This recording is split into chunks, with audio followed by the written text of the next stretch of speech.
Hello friends, this is Tishia from Meadows and Mortar by Tishia, and I am here on the Paint Couture YouTube page. And today we are going to take these Dollar Tree skeletons and we are going to jazz them up into something colorful and cute. So the first thing that I did after I cleaned them is I added Paint Couture's Shore Prep Bonding Primer. I used it in white because that's just what I had, but you use whatever kind that you like. You just want to make sure that you're using a primer that's going to stick to a slick surface. This Shore Prep Bonding Primer, it sticks to anything. It sticks to PVC, to glass, to plastic, anything you need it to, it will. So I'm just using a little makeup sponge to put this on there because this has all kinds of little grooves and stuff on it. And I had a little makeup sponge, and for smaller projects like this, I can use those and then just throw them away. Whenever you're using a primer, especially one that has a bonding primer in it, make sure that you're using something that you don't care to destroy because it is hard on your paintbrushes. Even if you clean them, it is a little bit tougher on them. So that's why I'm using the makeup brush. Then I come in with some DOS air dry clay. You can get that at Hobby Lobby, and I'm just putting it in these molds. So I have a few different molds here. I have some Redesign with Prima molds and some IOD molds. You can use whatever kind that you like. Amazon has molds, just whatever you prefer. I'm just making some little florals here. I'm pushing the clay down inside of there, and then I'm taking the excess off of the top of it, and then I'm going to glue them to my skulls to give them some embellishments. I didn't really know which ones that I was going to use, so I just played around with a couple different molds to get the florals that I wanted and some greeneries.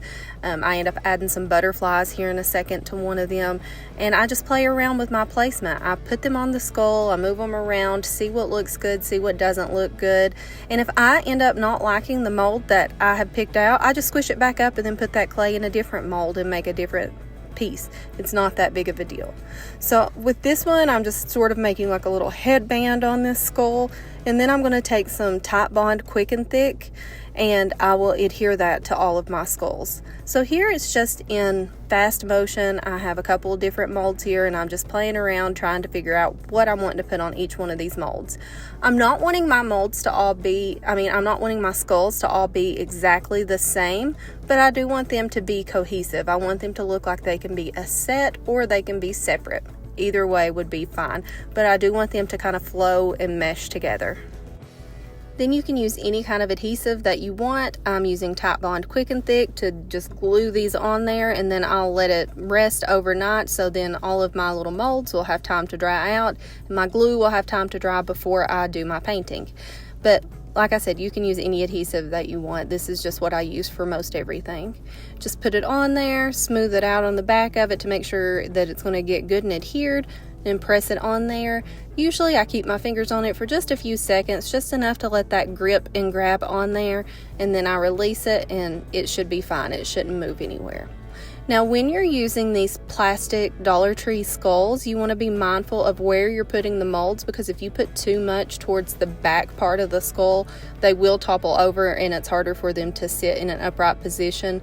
So you can see right there I have those molds over to the right side and it's kind of making it lean a little bit. So you do need to be mindful of that on your placements. But this is one of those fun projects to where it doesn't have to be perfect. If you have a little bit of crackling in your molds, then that's fine. It's not going to matter because this is just going to be something fun, something that you can play around with. And you know, your molds, you can use as much or as little of them as you want. I'm just trying to make them a little bit more girly.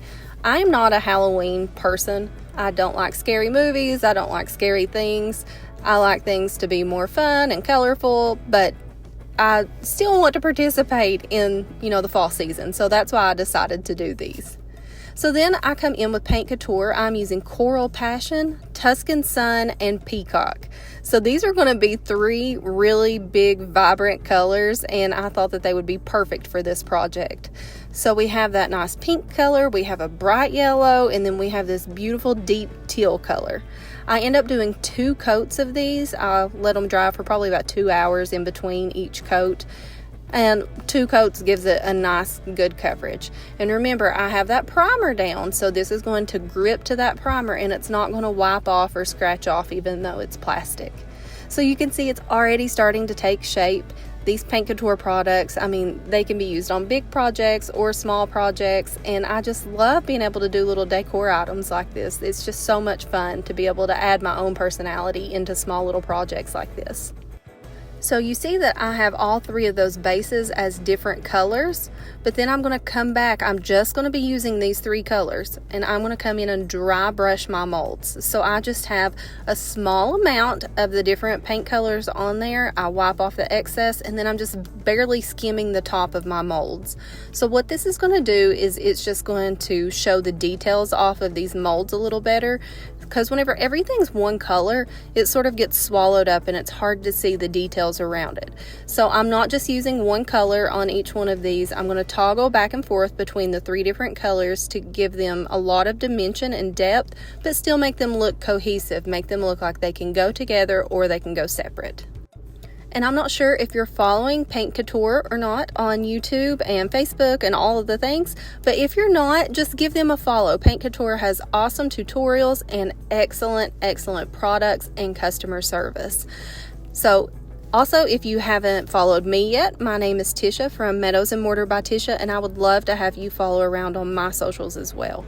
I also have a YouTube page. I probably have like around 30 videos or so on there, but I'm always doing fun stuff, and I would love to have you with me. Now I'm going to come in with Paint Couture. This is their heavy metal metallics, and there are different colors. This one is called Stardust. This is a nice silver color. So I'm going to use this on almost the whole skull, but on the areas that I am wanting to have a deeper color, I go in heavier with it, and I don't wipe off as much of the excess. So for the teeth, I really wanted them to be, you know, a deeper silver color than the rest of it. So you see me coming in and adding more pigment to those particular areas. And I'll do that in some of like the low light, some of the shadowed areas too. You'll see me do that. But that blue rag right there is just a clean rag, nothing special. It's just to help wipe off the excess. I have a little artist brush that I'm using to apply it all, but you can use a bigger brush if you'd like. So I'm doing some of this dry. So just on the dry paint, on the areas that I'm wanting it to be darker. So like the shadowed areas, because remember this is a skull. I'm wanting it to look kind of like it's worn out a little bit, so I need like those deep dark shadows in some of the areas, but I'm still wanting it to be girly and pretty. So that's why I'm using the silver like this. On other parts of the skull, you're going to see me get out a water bottle, and this is just a mister bottle full of just plain water, and then you see me squirt it over the top of that, and then I take that Stardust and I put it over top of the watered area. Now what this is going to do is this is going to dilute it down, and there's not going to be as much pigment on the area because I have the same amount of paint going in a much larger surface area. So I'm still going to have the shine and the shimmer all over the whole skull, but in the recessed areas and the teeth and like the folds of the cheeks and stuff, that's where I'm using the deeper, darker, pigmented, non-watered down sections. But you just put it on, you can take it off, and just figure out exactly how you like it. I also come in with this around where my molds are because I do want to make a contrast of, you know, the depth and dimension of the molds. So I've added that Stardust around the edges of it pretty heavy. Now I'm coming in with Paint Couture's Luxe Metallic Paint in bronze, and I'm going to go over all of the molds. And I'm putting this on pretty heavy. So I'm actually using this more like a glaze. I'm going to put it on, make sure that it all gets settled in all the creases and crevices. Then I take my rag and I wipe off the excess off of the top of it.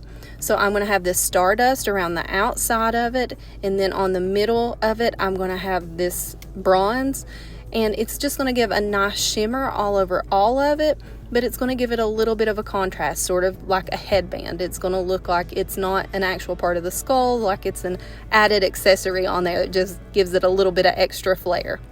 So I add these two different metallic colors on all three of the skulls, but you'll see that I just toggle back and forth. I don't do them in the same way on each one of the skulls. I just look at each one of the pieces and see what's going to fit it best. But I do use both of them on all three of the skulls. And since these are going to be decorative pieces, I didn't feel like they needed a top coat on them. But if you were doing this technique on like a piece of furniture or something like that, then absolutely you would use a top coat on it. Paint Couture's Extreme Guard is excellent. I love that. But also, if you're doing like these smaller projects like this, I mean, I don't feel like you need to do that, but you can if you want, especially if you're wanting your sheen to be the same.